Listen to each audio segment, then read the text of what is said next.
오늘 말씀의 제목을 한번 봐주시겠습니까? 한번 봐주시겠습니까? 시작! 성령의 방향으로 제목이 막판에 좀 바뀌었습니다. 천국을 침노하는 사람들, 줄여서 어떻게 말할 수 있을까요? 침노사? 이 정도? 네. 오늘 말씀을 통해서 하나님께서 우리에게 마음 가운데 간절함을 주시길 기도합니다. 제가 잠시 기도하고 시작하겠습니다. 감사하신 하나님 아버지, 귀한 주일 예배 허락하여 주셔서 감사합니다. 이 시간 성령께서 임재하심을 믿고 감사합니다. 성령께서 저희들의 마음 가운데 한마디 말씀에 은혜를 허락하여 주셔서 저희들의 마음에 간절함을 허락하여 주십시오. 예수님의 이름으로 기도드렸습니다. 아멘. 이제 여름 수양회가 얼마 남지 않았습니다. 많은 우여곡절 끝에 준비하는 수양회 가운데 말씀과 성령의 역사가 충만할 수 있기를 기도합니다. 무엇보다 예수님은 천국은 침노하는 사람들의 것이라고 하셨습니다. 오늘 말씀을 통해 천국잔치 여름 수양회를 앞두고 우리가 어떤 마음 자세로 준비해야 하는지 배울 수 있기를 기도합니다. 천국을 침노하여 소유한 사람들은 모두 예수님을 만나고 진정한 쉼을 누리게 될 것입니다.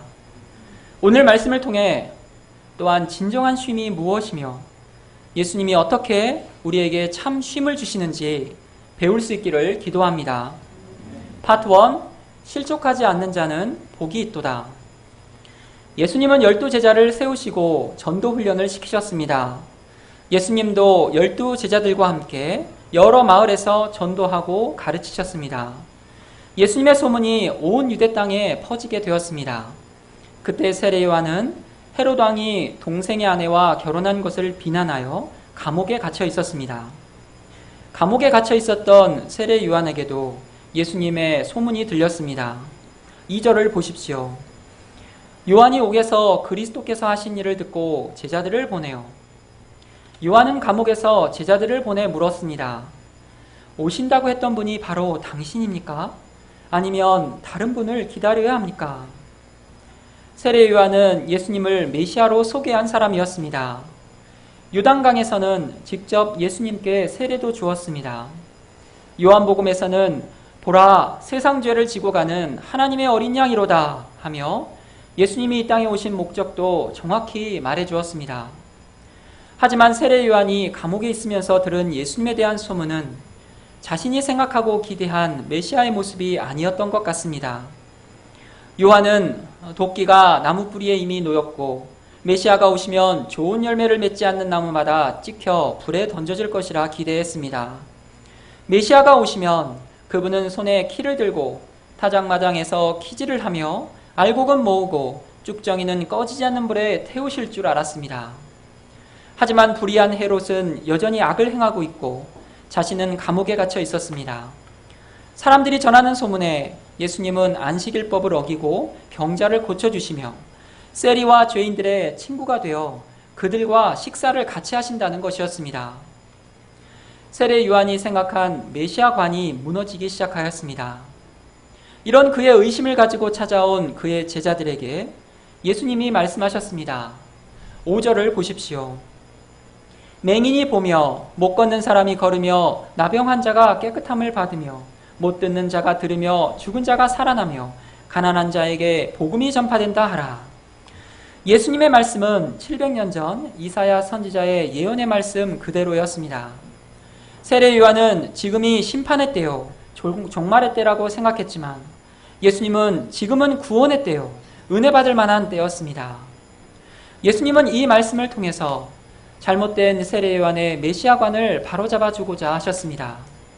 그리고 말씀하셨습니다. 6절 말씀을 다 같이 읽어보시겠습니다. 시작.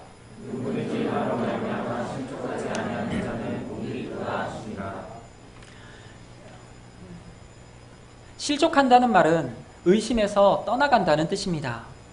왜냐하면 내가 생각하고 기대한 메시아가 아니기 때문입니다. 우리는 여기서 예수님을 바로하는 것이 얼마나 중요한지 배우게 됩니다. 메시아의 선구자인 세례 요한조차도 예수님을 몰라 실족할 뻔했습니다. 무리들은 떡 5개와 물고기 2마리로 5,000명을 먹이신 예수님을 보며 예수님은 이 땅에 떡 문제를 해결해 주시는 분으로 생각했습니다. 하지만 예수님은 하늘에서 내려온 생명의 떡이었습니다. 예수님은 자신의 살과 피를 주시기 위해 오셨습니다.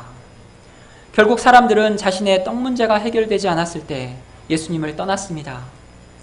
무기력하게 체포당하시고 군병들에게 채찍을 맞아 피 흘리시는 예수님을 보며 무리들은 실족했습니다. 그들이 기대한 메시아는 이 땅에 다윗 왕국의 영광을 회복할 정치적 메시아였습니다. 결국 그들은 예수님을 십자가에 못 박았습니다. 마찬가지로 우리가 예수님을 믿는 삶에서 기대하는 것과 성경이 가르쳐주는 것이 다를 수 있습니다.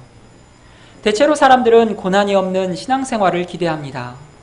하나님의 축복을 받아서 형통하기를 원합니다.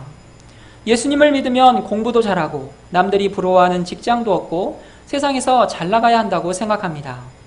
가정도 화목하게 되어 알콩달콩 행복하게 살 수 있을 거라 생각합니다. 또 그렇게 되어야만 하나님의 영광도 드러날 수 있다고 생각합니다. 하지만 예수님은 우리의 신앙생활을 누구든지 나를 따라오려거든 자기를 부인하고 자기 십자가를 지고 나를 따를 것이니라 말씀하셨습니다. 예수님을 따르는 삶은 주님과 동행하며 주님의 고난에 동참하는 삶이라고 하셨습니다. 내 생각과 하나님의 뜻이 다르다면 어떻게 해야 합니까? 우리는 내 생각을 바꾸어서 하나님의 뜻에 맞추어야 합니다. 그렇지 않고 자기 임의대로 신앙생활을 하면 실족하게 됩니다.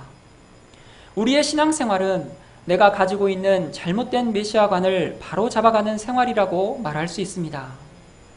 우리가 예수님을 바로 알아 복 있는 자가 될 수 있기를 기도합니다. 아멘. 파트 2. 천국을 침노하는 사람들. 예수님은 세례 요한의 제자들이 떠나고 난 후에 세례 요한에 대해서 말씀해 주시기 시작했습니다. 7절부터 15절까지 세례 요한에 대한 예수님의 평가가 나옵니다. 7절과 8절을 보십시오. 너희가 무엇을 보려고 광야에 나갔더냐? 바람에 흔들리는 갈대냐? 그러면 너희가 무엇을 보러 나갔더냐? 부드러운 옷 입은 사람이냐? 부드러운 옷 입은 사람은 왕궁에 있느니라. 예수님은 그 당시 수많은 사람들이 세례 요한을 만나러 광야로 나간 사실을 말씀하고 계십니다. 하루 먹고 살기도 힘든 시절에 사람들이 아무것도 없는 광야로 나간 이유가 무엇입니까? 유단 강변에는 갈대가 많았습니다. 바람에 흔들리는 갈대는 마음이 이리저리 흔들리는 사람입니다. 사람들의 말만 듣고도 마음에 의심이 일어나 유동치는 사람입니다. 삶에 고난이 오면 이 길이 아닌가 하며 자꾸 뒤를 돌아보는 사람입니다. 세례 요한은 잠시 예수님으로 인하여 마음이 흔들렸지만 그는 갈대와 같은 사람이 아니었습니다. 그는 세상 영광이나 사람들의 평가에 마음이 흔들리지 않았습니다. 종교 지도자들이나 권력자들 앞에서도 흔들리지 않고 회개의 메시지를 전했습니다. 그는 반석처럼 굳게 서서 광야에서 외치는 자의 소리로서의 사명을 끝까지 감당했습니다. 부드러운 옷을 입은 사람들은 화려하고 사치스러운 옷을 입은 왕이나 고위 신하들입니다. 그들은 오직 세상 영광과 권력을 쫓아 살아갑니다. 하지만 세례 요한은 낙타털 옷을 입고 메뚜기와 석청을 먹으며 자신의 사명에 집중한 사람이었습니다. 그러면 사람들은 무엇 때문에 광야로 나간 것입니까? 그들은 선지자를 보기 원했습니다. 사람들은 하나님의 말씀에 갈급했습니다. 그들은 메마른 영혼의 담비와 같은 하나님의 말씀을 전하는 선지자를 만나러 갔습니다. 그러나 예수님은 세례 요한이 선지자보다 더 나은 자라고 하십니다. 왜 그렇습니까? 10절을 보십시오. 보라, 내가 내 사자를 내 앞에 보내노니 그가 내 길을 내 앞에 준비하리라. 그것은 그의 업적이나 성품 때문이 아니라 그가 맡은 사명 때문이었습니다. 세례 요한은 메시아의 길을 예비하는 선구자였습니다. 예수님은 더 나아가 여자가 낳은 자 중에 세례 요한보다 큰 이가 일어남이 없도다 라고 말씀하셨습니다. 구약의 유명한 믿음의 사람들이 다 여자가 낳은 자들입니다. 믿음의 조상 아브라함에서 시작하여 출애굽의 역사를 이룬 모세, 선지자 사무엘과 메시아의 그림자 다윗 왕에 이르기까지 모두 다 여자가 낳은 자들입니다. 이들은 모두 믿음으로 위대한 업적을 이루고 하나님의 성품을 닮은 사람들이었습니다. 그런데 세례 요한이 이 모든 사람들보다 더 크다고 하십니다. 왜냐하면 그는 구약의 선지자들처럼 천국의 그림자를 본 것이 아니라 실제 천국 대신 예수님을 보고 증거한 사람이기 때문입니다.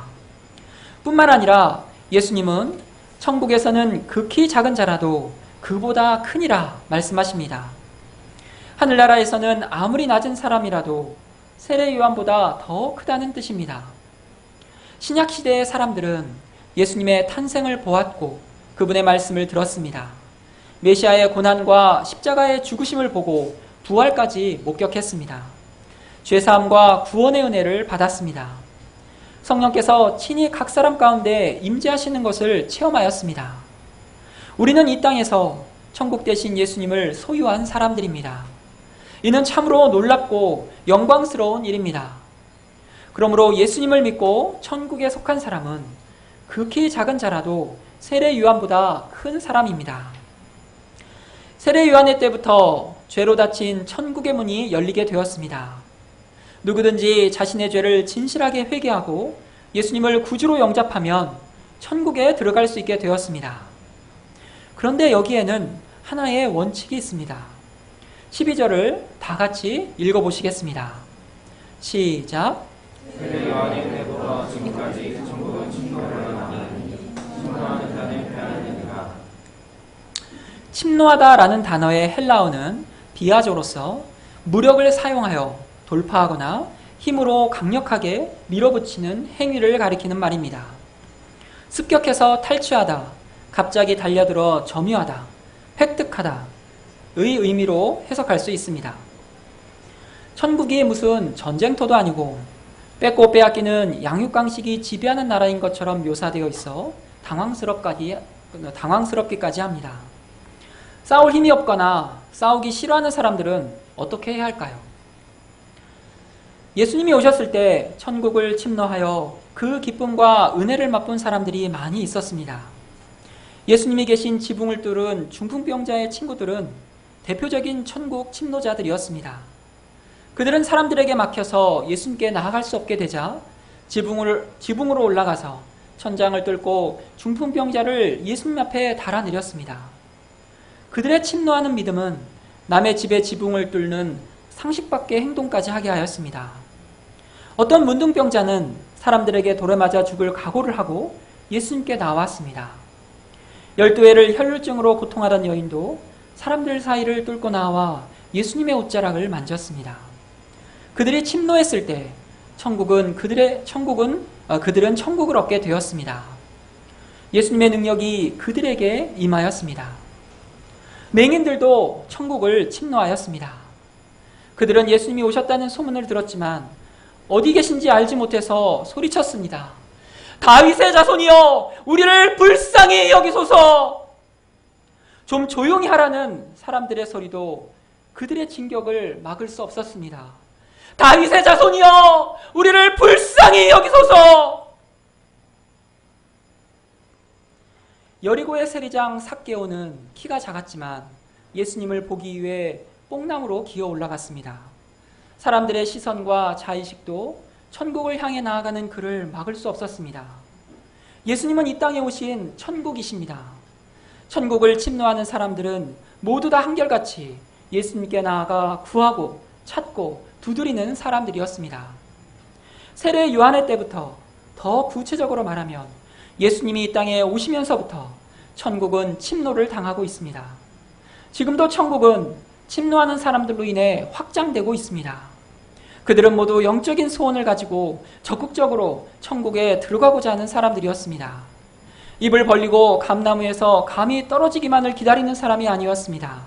감나무에 올라가서 감을 따는 사람이었습니다. 영적인 소원이 없는 사람은 그냥 어떻게 되겠지 하면서 천국이 저절로 나에게 임하여 나를 변화시켜 줄 것으로 기대합니다. 인생의 여러 문제들 앞에서 하나님께 나아가 간절히 부르짖지 않습니다. 예수님은 침노하지 않는 것은 단순히 조용한 성격의 문제요, 그 사람의 스타일 문제가 아니라고 하십니다. 이 시대의 불신의 문제요, 회개하지 않는 문제라고 하십니다. 16절을 보십시오. 이 세대를 무엇에 비유할까? 예수님은 사람들의 문제를 장터에서 아이들이 놀고 있는 것에 비유하였습니다. 아이들이 혼인잔치 놀이를 하자고 하면서 흥겹게 피리를 부는데 춤추지 않고 가만히 있는다면 즉시 그 아이는 왕따가 될 것입니다. 장례식 놀이를 하자고 해서 가슴을 치고 슬피 울고 있는데 멀뚱멀뚱 보기만 한다면 더 이상 놀이를 할 수가 없을 것입니다. 세례 요한이 와서 먹지도 않고 마시지도 않자 사람들은 그는 귀신 들렸어 라고 말했습니다. 예수님이 와서 세리와 친구들과 먹고 마시자 사람들은 저 사람을 봐, 탐욕이 많은 사람이네, 저 사람은 술꾼이야, 세리와 죄인의 친구로구만 이라고 말했습니다. 이렇게 말하는 그들의 문제가 무엇입니까? 그들은 어떤 놀이를 해도 반응이 없는 아이들처럼 근본적으로 천국에 관심이 없었습니다. 지옥의 심판의 말씀으로 경고해도 반응이 없고 천국 잔치에 기쁨을 말해도 무감동한 사람들이었습니다. 이 예수님의 말씀은 여름 수양회를 앞두고 있는 우리의 마음의 자세가 어떠해야 하는지 가르쳐 주십니다. 코로나로 인해 이전처럼 아름다운 자연 속에서 마음껏 찬양하고 기도하며 한 곳에 다 모여서 말씀을 공부할 수는 없지만 여전히 여름 수양회는 말씀이 있고 소감이 있고 기도가 있습니다. 그런데 우리는 조용히 나이스하고 젠틀하게 소감을 쓰고 수양회 프로그램에 따라가면 될 것이라고 생각할 수 있습니다. 어떻게 되겠지 생각하며 가만히 기다리면 내 죄 문제가 해결되고 내가 변화될 것이라고 생각할 수 있습니다. 하지만 예수님은 천국은 침노하는 자의 것이라고 하였습니다. 이것은 믿음으로 천국을 맛본 모든 사람들에게 적용되는 천국의 원칙입니다. 어떻게 해야 침노하는 자가 될 수 있습니까? 너무나 간단합니다. 피리를 불 때 춤을 춰야 하고 슬플 때 가슴을 치며 울어야 합니다. 관심이 중요합니다. 반응하는 것이 중요합니다. 기도가 필요한 사람을 위해 기도해 줘야 합니다. 말씀 강사님들과 소감 강사님들을 위해 기도해야 합니다. 참석하는 양들을 위해서 기도해야 합니다. 그리고 나의 간절한 기도 제목이 무엇인지 찾아야 합니다. 그리고 간절한 마음으로 구하고 찾고 두드려야 합니다. 문둥병자처럼 나의 추한 내면을 들고 예수님 앞으로 나아가야 합니다. 혈루병 여인처럼 인생 문제를 들고 나아가야 합니다. 예수님을 만나기 위해 남의 지붕을 뚫기까지 해야 합니다. 눈먼 소경처럼 예수님께 보고 싶다고 부르짖어야 합니다. 다른 사람의 시선을 의식할 처지가 아닙니다. 주여 내 눈을 뜨게 해주소서. 주여 내 더러운 죄를 깨끗이 씻어주소서. 제사함의 기쁨을 허락해 주소서. 주여 사랑이 없는 저에게 십자가에 못 박히신 예수님의 사랑을 알게 해주소서. 주여 가정 복음화를 이루어 주소서. 우리 아이들이 거듭나게 해주소서. 수양에는 집중되는 말씀 가운데 성령님이 강하게 역사하시고 천국 대신 예수님을 만날 수 있는 절호의 기회입니다. 예수님은 반드시 우리의 기도를 들으사 구원과 회복의 천국잔치를 허락해 주실 것입니다. 우리가 여름 수양회를 침노하는 자의 간절한 마음으로 준비할 수 있기를 기도합니다. 그리하여 목자님들과 부모님들, 학생 목자님들 모두가 천국을 빼앗아 누릴 수 있기를 간절히 기도합니다. 20절을 보십시오. 예수께서 권능을 가장 많이 행하신 고을들이 회개하지 아니하므로 그때 책망하시되 20절부터 24절까지에는 끝까지 회개하지 않는 사람들을 향한 예수님의 책망의 말씀입니다. 고라시는 가버나움에서 북쪽으로 걸어가 1시간 정도의 거리에 있는 도시입니다. 이 북은 산 위에서 예수님은 주옥 같은 산상수훈 말씀을 주셨습니다. 벳세다는 요단강 북쪽 입구에 위치한 도시로서 예수님은 이곳에서 오병이어로 5,000명을 먹이는 기적을 행했습니다. 가버나움은 예수님이 거처한 동네로서 예수님이 공생의 3년 동안 가장 많은 이적을 행하셨던 곳이었습니다. 문둥병자를 고쳐주시고 백부장의 하인도 말씀으로 고쳐주시고 중풍병자 혈루병 여인도 고쳐주셨습니다. 소경과 귀신 들려 벙어리 된 사람을 고쳐주셨습니다. 그들은 예수님의 권능과 말씀을 가장 많이 보고 들었지만 회개하지 않았습니다. 두로와 시돈에게 같은 기적을 베풀었다면 그들은 벌써 베옷을 입고 죄를 뒤집었으며 회개했을 것이라고 하였습니다. 이미 멸망한 소돔조차도 예수님이 베푸신 기적을 보았다면 회개하여 오늘까지 남아있을 것이라고 하였습니다. 이들이 이처럼 끝까지 회개하지 않는 이유가 무엇입니까? 23절을 보십시오. 가버나움아, 네가 하늘에까지 높아지겠느냐? 음보에까지 낮아지리라. 많은 말씀과 이적에도 불구하고 회개하지 않는 것은 교만 때문이었습니다. 그들이 하늘에까지 높아지고자 했다는 것은 하나님의 위치에 올라가고자 한 것이었습니다. 사람들은 가만히 있으면 자연스럽게 하나님의 자리에 앉아서 하나님처럼 생각하고 행동하고 판단하고자 합니다. 하나님을 알되 하나님을 영화롭게도 하지 않고 감사하지도 않습니다. 늘 자신의 영광과 성공에만 관심을 갖습니다. 이런 교만한 본성 때문에 사람들은 낮아져 겸손히 천국을 구하지 않습니다. 하나님의 은혜를 풍성하게 체험하고도 여전히 회개할 줄 모르는 사람은 차라리 처음부터 예수님을 몰랐거나 믿지 않았던 것이 좋을 것입니다. 왜냐하면 그런 사람들은 나중에 더 무서운 심판이 주어질 것이기 때문입니다. 예수님이 말씀하십니다. 내가 너희에게 이르노니 심판날에 소돔 땅이 너보다 견디기 쉬우리라. 파트 3, 내가 너희를 쉬게 하리라. 25절을 보십시오. 그때 예수께서 대답하여 이르시되 천지의 주제이신 아버지여, 이것을 지혜롭고 슬기 있는 자들에게는 숨기시고 어린아이들에게는 나타내심을 감사하나이다. 세상에서 지혜롭고 슬기 있는 사람들은 자기의 경험과 지식으로 스스로 문제를 해결할 수 있다고 생각하는 사람들입니다. 그러므로 더 이상 배우려고 하지 않습니다. 자신이 의롭다 생각하기 때문에 예수님이 필요 없습니다. 반면 어린아이와 같은 사람들은 늘 자신의 부족함을 알고 배우고자 힘쓰는 사람입니다. 자신에게 자랑할 것이 없기 때문에 늘 겸손합니다. 어린아이가 부모를 의지하는 것처럼 예수님을 의지하지 않으면 한순간도 살 수 없다는 것을 알기 때문에 예수님의 손을 꼭 붙잡고 다닙니다. 하나님의 뜻이 무엇입니까? 세상에서 지혜롭고 슬기 있는 사람들에게 예수님이 숨겨지는 것입니다. 그들은 자기들의 지혜와 지식으로 예수님이 누구인지 알지 못하고 하나님 아버지를 알 수 없습니다. 예수님은 마태복음 18장 3절에서 말씀하셨습니다. 너희가 돌이켜 어린아이들과 같이 되지 아니하면 결단코 천국에 들어가지 못하리라. 우리가 어린아이와 같이 항상 배우며 겸손히 예수님만 의지할 수 있기를 기도합니다. 이제 예수님은 우리들을 천국으로 초청하십니다. 28절 말씀을 다 함께 읽어보시겠습니다. 시작.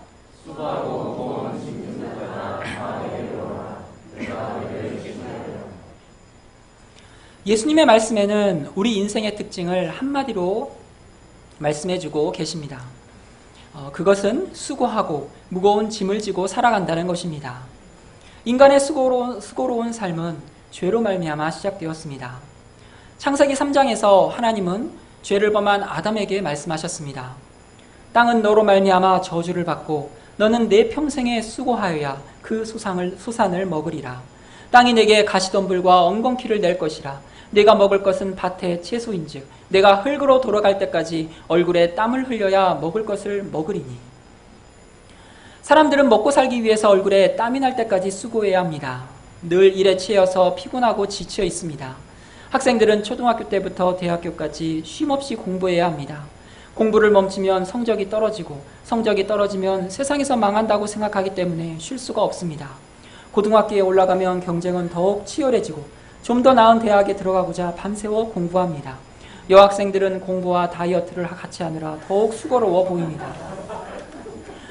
공부를 위해서 예배도 부담스럽습니다. 대학에 들어가면 여유와 낭만이 있을 것 같지만 직장에 들어가기 위해서 열심히 스펙을 쌓아야 합니다. 직장에 들어가도 경쟁은 끝이 아닙니다. 예전에는 과장만 되어도 신문을 읽으며 느긋하게 일했는데 지금은 차장, 부장이 되어서도 열심히 자기 개발을 해야 합니다. 자녀들의 비싼 학원비를 위해서 맞벌이는 필수가 되었습니다. 빚을 내어서 집을 마련한 사람들은 평생 대출이자를 갚아나가야 합니다. 무엇보다 우리의 마음을 가장 무겁게 짓누르는 것은 죄의 짐입니다. 죄의 짐은 근본적으로 하나님을 떠난 데서 오는 것입니다. 인생의 주인이 하나님이 아니라 내가 될 때 필연적으로 생기는 두려움과 불안입니다. 부모 없는 고아처럼 삶의 염려와 걱정이 끊이지 않습니다. 장래에 대한 염려와 불안 때문에 편히 잠을 자지 못하고 불면증에 시달립니다. 죽음 앞에서의 허무와 절망은 가장 큰 죄의 짐입니다. 이 허무와 절망을 잊어버리는 방법은 한 번뿐인 인생, 오직 자신을 즐겁게 하고 자신을 만족시키는 삶을 사는 것입니다. 시간과 돈이 생기면 여행을 가고 맛집을 찾아다니지만 거기에 참된 쉼이 없습니다. 늘어나는 빚과 뱃살뿐입니다. 영화와 드라마와 게임으로 현실을 도피하고 쉬려고 해도 돌아오면 더 큰 허무와 갈증으로 고통스럽습니다. 사람들은 술과 마약과 도박과 정욕의 쾌락에 중독되어 양심의 고통과 심판에 대한 두려움에 시달립니다. 예수님은 이런 우리 인생들을 초청하십니다. 수고하고 무거운 짐진 자들아 다 내게로 오라. 그러면 예수님은 어떻게 우리를 쉬게 하십니까? 29절을 보십시오. 나는 마음이 온유하고 겸손하니 나의 멍에를 메고 내게 배우라. 그리하면 너희 마음이 쉼을 얻으리니. 먼저 온유하고 겸손하신 예수님을 인생의 주인으로 섬겨야 합니다. 우리는 예수님의 십자가를 믿음으로 죄사함을 받고 하나님의 자녀가 되었습니다. 사단의 종된 삶을 살다 예수님을 왕으로 섬기는 사람이 되었습니다. 하지만 이렇게 신분이 바뀌었어도 실제 삶은 여전히 내가 인생의 주인이 되어 살아가고 있을 때가 많습니다. 하지만 거기에는 참된 쉼이 없습니다. 내가 주인된 삶은 사실은 사단의 종된 삶입니다. 과거 사단의 종된 삶은 비참했습니다. 사단은 거짓말쟁이요 살인자입니다. 자신을 위해 살면 행복하다고 우리를 속여서 죄 가운데 끌고 다니다가 죽이는 것이 사단의 목적입니다. 하지만 내 삶의 주인 되신 예수님은 온유하고 겸손한 분이십니다. 온유하신 예수님은 우리가 실수와 허물이 있어도 정죄하지 않고 부드럽게 감싸줍니다. 우리가 실패하여 낙심했을 때에도 위로의 말을 통해서 세움을 공급해 주십니다. 때로는 예수님을 원망하고 불평해도 예수님은 쉽게 흥분하거나 화를 내지 않습니다. 예수님이 나에게 주장하실 수 있는 권리도 주장하지 않습니다. 오히려 부드러운 말, 따뜻한 말로 분노와 원망이 가득한 우리를 진정시켜 주십니다. 그래서 헬라어로 온유라는 단어는 곪은 상처를 치료하고 고통을 진정시키는 연고를 가리킬 때 사용된다고 합니다. 무엇보다 예수님은 우리의 짐을 대신 짊어주십니다. 예수님은 우리 인생의 무거운 짐, 율법의 멍에와 짐을 대신 짊어주십니다. 온유하고 겸손하신 예수님을 인생의 주인으로 모시고 섬기는 사람은 그 마음에 참 쉼을 누릴 수 있습니다. 두 번째로 예수님은 우리가 참 쉼을 누리기 위해서는 예수님의 멍에를 메고 예수님을 배우라고 하십니다. 멍에는 두 마리의 소나 나귀의 목에 얹어 쟁기나 수레를 끄는 도구입니다. 상징적으로는 전쟁포로나 노예들의 목에 씌우는 굴종의 도구로서 억압, 복종, 강제, 노역을 의미하기도 합니다. 우리가 사단의 멍에를 벗고 이제 자유하게 되었는데 우리가 참된 쉼을 얻기 위해서 다시 예수님의 멍에를 메어야 한다는 것입니다. 하지만 예수님의 멍에는 억압이나 복종, 강제나 노역의 도구가 아니라 일을 하기 위한 도구요, 동시에 일을 쉽게 하는 도구입니다. 하나님은 인간을 사명인으로 창조하셨습니다. 의미 있는 일, 하나님이 주신 사명을 감당하는 존재로 지으셨습니다. 예수님의 멍에는 우리가 하나님의 사명을 잘 감당할 수 있도록 힘을 집중시켜주고 효율적으로 일을 할 수 있도록 만들어줍니다. 30절을 보십시오. 이는 내 멍에는 쉽고 내 짐은 가벼움이라. 예수님은 내 멍에는 쉽다고 하셨습니다. 여기서 쉽다는 말의 원문의 의미는 몸에 잘 맞는다는 의미입니다. 내가 이 세상에서 하나님이 나를 지으신 목적과 일치하는 삶을 산다면 정말 즐겁고 능력 있는 삶을 살 수 있습니다. 나에게 꼭 맞는 멍에는 지기가 쉽고 짐을 가볍게 만들어줍니다. 이것이 역설의 축복입니다. 멍에를 메면 멍에를 맨 만큼 힘들고 무거워야 하는데 도리어 가벼워진다는 것입니다. 기도의 멍에는 무거운 멍에가 아니라 삶의 짐을 예수님께 맡기는 축복을 누리게 됩니다. 주일에 예배를 드리는 멍에는 영적인 안식을 줍니다.